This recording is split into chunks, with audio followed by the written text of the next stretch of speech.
You're listening to Podcast to Practice, brought to you by Springer Healthcare IME. Podcast to Practice brings you expert-led independent medical education discussions, inspiring healthcare professionals to maximize their learning and make measurable changes in their own clinical practice.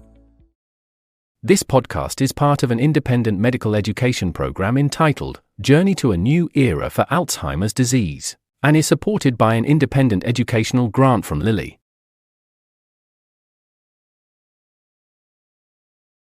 Hello, my name is Oskar Hansson. I'm a professor of neurology from the university in Sweden. I'm here at ADPD in Lisbon, and I will just summarize a little bit of the talks that I found particularly interesting at this conference, and they are about anti-amyloid immunotherapies.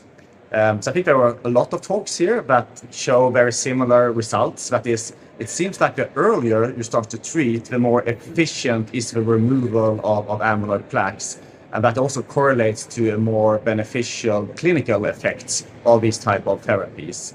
And that was clear, I think, from the studies that have been done on lecanemab and donanemab, for example. There were some results showing that if you clear all amyloid, as measured by amyloid PET, you have a more beneficial effect. And those that actually patients that were completely cleared, so they couldn't detect any amyloid plaques anymore after treatment, were more of those that did not have so much amyloid when they started the trial, or not so much tau when they started the trial. So indicating that the earlier you treat, the better it is. But they actually also found, a bit surprisingly, that the more older patients actually responded better than the younger ones when it came to amyloid clearance.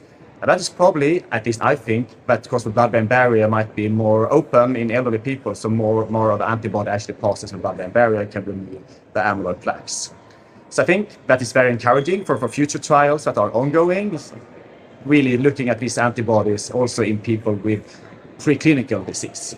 But that will take another 2, 3, 4 years until we have those results. Another thing that was very encouraging is the development of blood-based biomarkers. And there are some studies showing that you can use, especially phospho-tau217, to identify those that are amyloid positive, that they can then enter the trial. So you don't need to screen people with amyloid PET, but just with simple blood tests before they can enter the trial. I think that's very encouraging.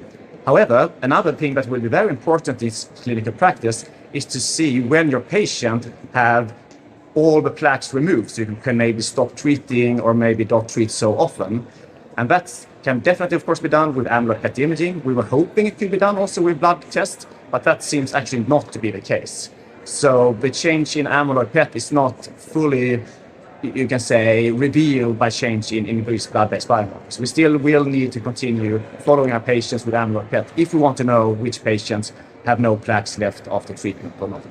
So I think that was the highlights, and I'm very interested, of course, to follow this field, and especially, of course, to see how are these treatments working in people that are not yet symptomatic.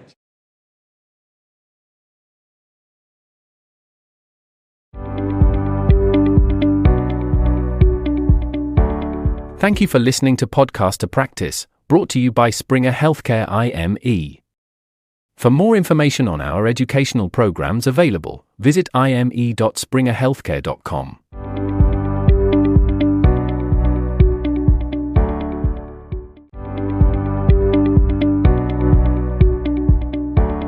Thank you for listening to Podcast to Practice, brought to you by Springer Healthcare IME.